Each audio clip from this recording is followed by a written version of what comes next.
Hello and welcome to the Patent Agent Examination Preparation Series. My name is Priggya Arora. I am an engineer turned intellectual property lawyer.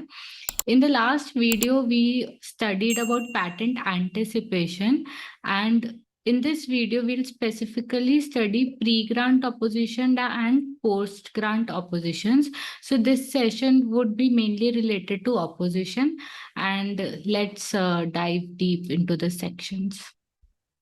So we have been studying the patent grant process in India. And as you may now be aware that it includes 4 major steps, which are filing, publication, examination, and the grant and the post-grant process. So because this session is related to opposition, we need to study when can we file opposition, who can file an opposition, and what is the opposition process. Opposition just means that someone else is trying to oppose your patent and it is saying to the patent office or the controller that please do not grant this patent, or if the patent has been granted, revoke this patent. Revoke means your patent is registered and now they are asking to cancel the patent based on certain grounds which we'll study. So there are 2 kinds of oppositions. There are pre-grant oppositions and there are post-grant oppositions. We'll study these sections in detail. The most important section for the purpose of opposition is section 25, wherein in clause 1 of section 25, the whole grounds of pre-grant opposition is there.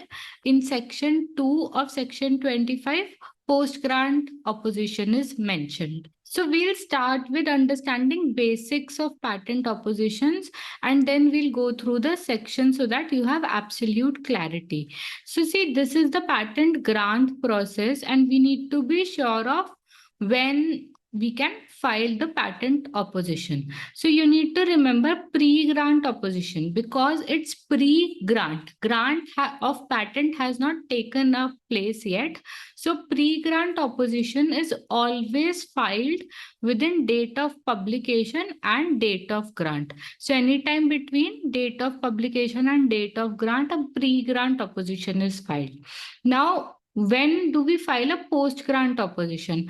A post-grant opposition is filed the day on which your granted patent application is published in the journal, because patent office frequently releases a journal which gives a list of which all patents have been granted.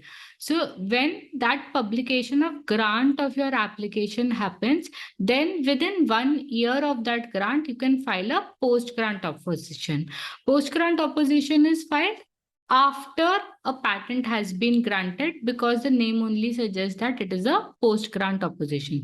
So there are 2 types of patent oppositions, pre-grant opposition and post-grant opposition.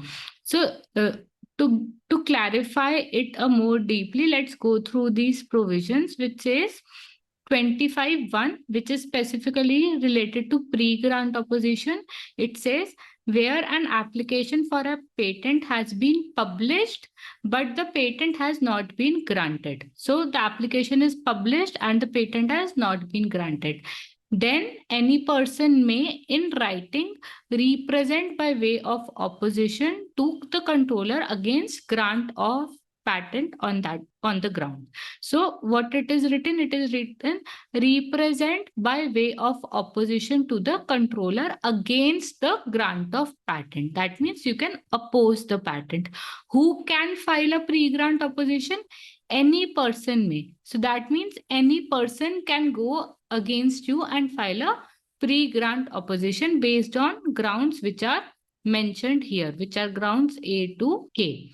So I'll give you a gist of these grounds as well, but for now, let's understand that it can be filed after publication and before grant, and any person can file a pre-grant opposition. Now let's come to section 2 of section 25, subsection 2 of section 25, which says, which is about post-grant opposition, the opposition which happens within 1 year of date of publication of grant of patent. So from the day the patent has been granted, then within 1 year we can file a post grant opposition. Now let's study subsection 2, which is at any time after grant of patent but before expiry of period of 1 year from the date of publication of grant of a patent, any person interested may give notice of opposition to the controller in prescribed manner on any of the following grounds. So here you will find the term who can file a post grant opposition: any person interested. And we have already studied the definition of person interested, which is in section 21T, which is person who are working in the same field or are associated with the same field. So the main difference between pre-grant opposition and post-grant opposition is, one, the time limit. Second is who can file. Pre-grant opposition, any person can file. Post-grant opposition, any person interested can file. So because we have this clause that any person interested can file, whenever there is a post-grant opposition, the opponent has to show interest of filing a post-grant opposition. So what is the interest? How is he a person interested in the field? He has to show that, then only he can file a post-grant opposition. But pre-grant opposition, anybody can go and file. And these are the grounds which we'll study in detail. So to give you a gist, section 25, as we just studied, clause 1 is the pre-grant opposition, clause 2 is the post-grant opposition. Then we have rules 55 to 63. You should go through these rules once, and I'll also tell you, I'll just give you a glance through them. You should remember that rule 55 is regarding opposition of patent. Rule 55A is filing of notice of opposition. So when we have these rules, 55 is specifically for opposition to the patent, and it says representation for opposition under subsection 1 of 25 shall be filed in Form 7A. So because it says subsection 1 of 25, that means it is a pre-grant opposition. So what is a form for filing pre-grant opposition? It is Form 7A. So this Form 7A, which is representation for opposition to grant of patent, is for pre-grant opposition. And then we have Rule 55A, which is notice of opposition to be given under subsection 2 of section 25 shall be made in Form 7. So what is subsection 2 of section 25? It is post-grant opposition. So what is the form for post-grant opposition? It is Form 7. So Form 7 is for notice of opposition. Now you may get confused between Form 7 and Form 7A, and you must be thinking why it is such the case that opposition comes in 7 and why it is such that post-grant opposition comes in 7 and pre-grant comes in 7A. Then, because you should not be confused, you can focus on the term representation. So if you go through this section 25(1) and section 25(2), you will find in pre-grant opposition, the word represent by way of opposition is written. And whenever we have a rule for pre-grant opposition, the word representation for opposition under subsection 1 of 25 is used. But whenever we have post-grant opposition, the term opposition or notice of opposition is used. In the Act specifically for 25(2), we have opposition, notice of opposition, not representation of opposition, but notice of opposition. That's why it is Form 7 and not 7A. So Form 7 is for notice of opposition for a post-grant opposition, and for a pre-grant opposition, we have Form 7A. So don't get confused between that. You have to remember this, that 7 is for post-grant opposition, 7A is for pre-grant opposition. Now, another thing to remember here is the way opposition is dealt with in cases of pre-grant opposition and post-grant opposition. So see, for pre-grant opposition, we have Rule 55, and for post-grant grant opposition, we have Rule 55A to Rule 63. So we have Rule 55A to 63 for post-grant opposition, but for pre-grant opposition, we just have one rule, which is Rule 55. So in Rule 55, it is written how we can make representation of pre-grant opposition. And you can go through this rule yourself because it is much of a procedural things like when one can file a representation, how a representation needs to be filed, then within what timeline the other party can reply to that representation. So these are all procedural aspects so that you can cover it yourself. But the main important point here is clause 1A, which says nothing withstanding anything contained in subrule 1, no patent shall be granted before expiry of 6 months from date of publication of application under 11A. So why we have this clause? We have this clause why? Because there may be a scenario that whenever an examiner conducts an examination, he feels that the invention is patentable and he wants to grant a patent. But because of this clause, at least we'll have a period of 6 months between date of publication and between date of grant. And this is because whenever a publication happens, there should be at least an opportunity of 6 months for any opponent to come and oppose that patent, because the patent office wants to give that time period. It has given a specific clause that within 6 months of date of publication, no patent shall be granted, and only after that it can be granted. So if the examination is taking place and it's taking more than 6 months, then it is absolutely okay. But if examination is taken place early, then a period of 6 months is there and you'll not be getting a patent within that time frame. So specifically, Rule 55 is for representations, how representation is made and what is the process. You can go through the process yourself. Then from Rule 55A, it is for notice of opposition or the post-grant opposition. So pre-grant opposition, Rule 55, post-grant opposition, Rule 55A. So Rule 55A and the other rules 56 to 63 are for post-grant opposition. And in post-grant opposition, it is the procedure is such that an opposition board is formed.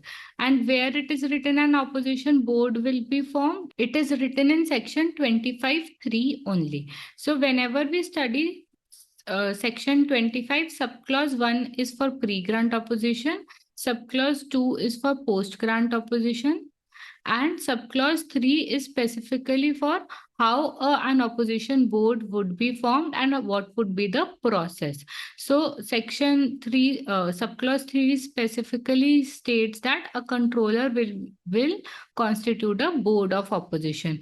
And what would be the composition of its board? It is given in Rule 56 that there would be 3 members and nominate 1 member as a chairman of the board. So all these details, because these are just the procedural aspects, and whenever you study, you will be able to get it very, very easily. I'm not going into the detail, but you should go through this opposition process once, because, you know, some questions can come regarding timelines, like what is the timeline for filing notice of opposition? What is the timeline to file a reply statement? When can examiner conduct a hearing in case of opposition? Would there be any costs and damages associated with opposition? So all these, you'll find answers to all these questions within these rules itself. So I'll suggest give a fair reading of these rules till Rule 63. But important thing to remember, the most important thing to remember in cases of opposition is at least the difference between pre-grant opposition, post-grant opposition. When can a pre-grant opposition be filed? When can a post-grant opposition be filed? What are the timelines? Then what are the forms associated with pre-grant opposition? What are the forms associated with post-grant oppositions? So this is the fair idea of opposition. And let me give you now a fair idea of what are the grounds, on which grounds an opposition can be filed. So in previous sessions, we have studied novelty, inventive steps, subject matter eligibility, and utility, which are requirements of getting a patent or the patentability criteria. Then we have studied other requirements. For example, written description should be fairly there. Then convention application should be filed within 12 months of earliest priority date. Then section 8 requirement, which is statement and undertaking. Have we given any false disclosure in that statement, or have we supplied the information correctly when we are giving information of foreign applications? So all the aspects which we have studied up till now are for our grounds of opposition. If we are not fulfilling them, it can be a ground of opposition. And these grounds you will find in section 25(1), which are for pre-grant opposition, and section 25(2), which is for post-grant opposition. And grounds in case both these cases are same only. So if you can remember grounds of one, it would be very easy to know the other as well, because they are the same grounds. So again, to elaborate a bit on the ground of novelty or anticipation, because we just covered it in the last session only, I'll again tell that what are the kind of novelty which patent office take cares of. So it is prior publication, which is if your patent application was published before filing your patent of your, or your invention is disclosed before filing your patent, then that will kill the novelty and your invention would not be novel. Then we have prior claiming. So prior claiming we covered in the last session also, and prior claiming is also one of the ground of opposition. Because this is something technical, I want to take this up again. So we have studied prior claiming in section 13, and it is a ground of opposition in 25(1)(c) and 25(2)(c). So what does this section say? This section says that the invention so far claimed in any claim of complete specification is claimed in a claim of a complete specification published on or after date of applicant's claim and filed in pursuance of an application for a patent in India, being a claim for which priority date is earlier than that of applicant's claim. So, for example, I filed my application on 1st April 2023, and there is another person who has filed the application on 1st May 2023. Now, the person who has filed application on 1st May 2023 got the examination early and got the patent granted while my invention was still pending. So I can go to the court because I'm satisfying the criteria of my date of application is earlier, but my date of publication is later. So I can go to the controller and say that I'm opposing this invention because I had filed the application earlier and my application has still not been taken up, but the opponent's patent got granted. And in that case, the examiner or the controller is going to match claims of my invention and the other person's invention and see whether the claims have been copied or not. And if claims are exactly similar, then we are fulfilling the criteria of prior claiming and I can oppose the patent on the ground that they had filed the application after me. So this is prior claiming, one of the important scenario which may be asked.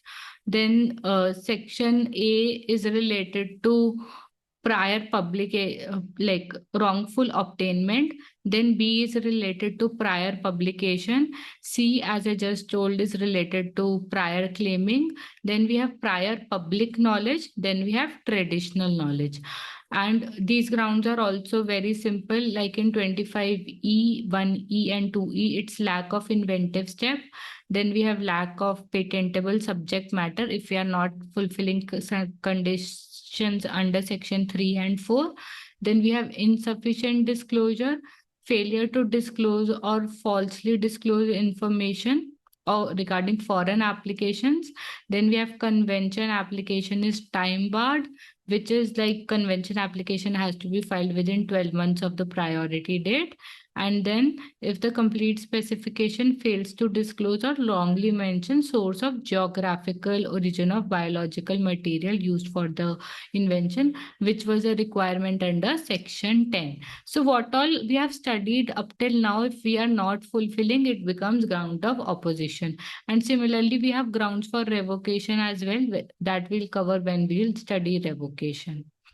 So I think that are the main things regarding section 25.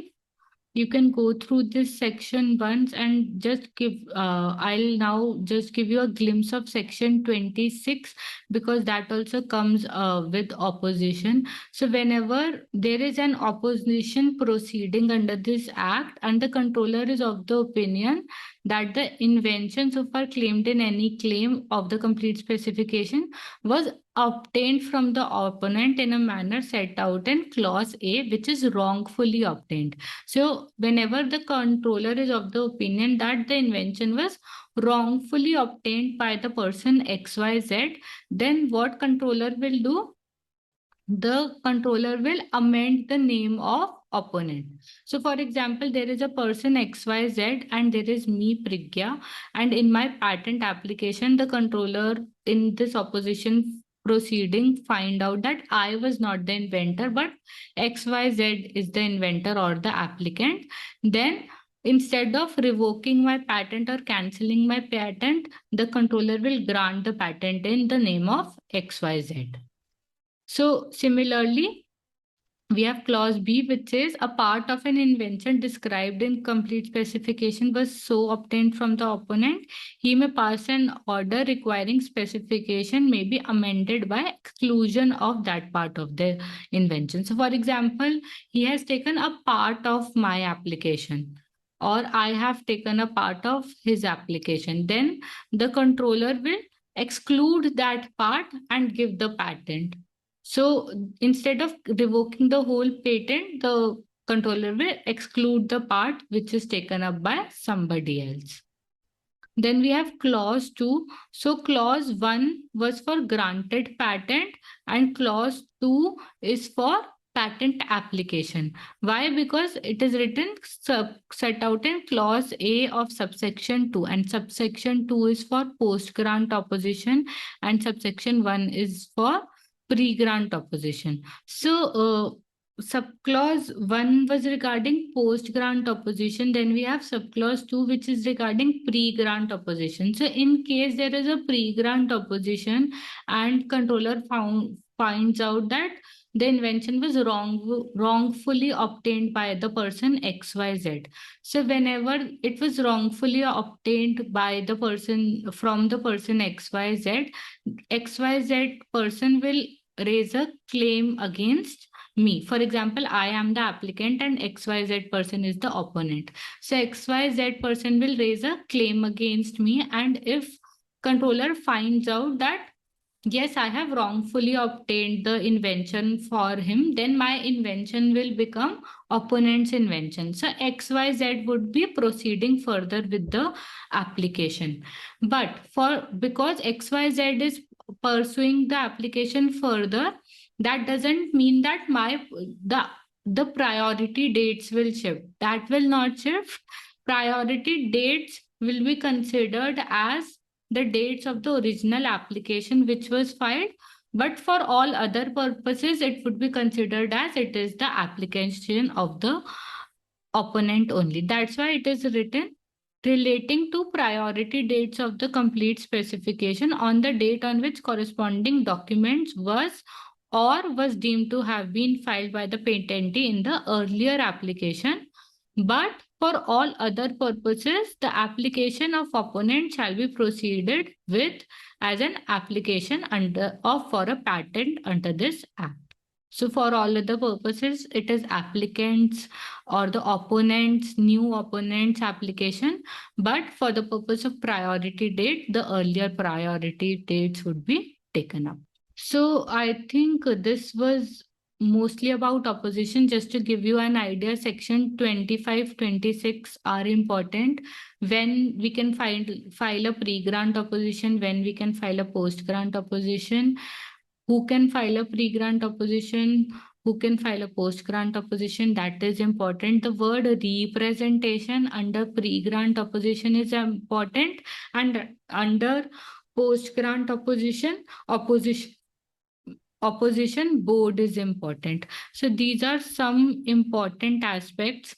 Then rules 55 to 63 are important. Form 7 and 7A. Again, 7 is for post-grant opposition because the word notice of opposition is used, and 7A is for pre-grant opposition because the word representation of opposition to grant of patent is used. So, and these are the grounds of opposition, which if you read once, you'll get to know whatever we have studied up till now, all of them, or if you are not satisfying any criteria, those becomes the ground of opposition. So this is briefly about opposition, and if you have any more queries regarding opposition or regarding the patent act itself, so you can feel free to write to me and I'll be happy to help you. Thank you.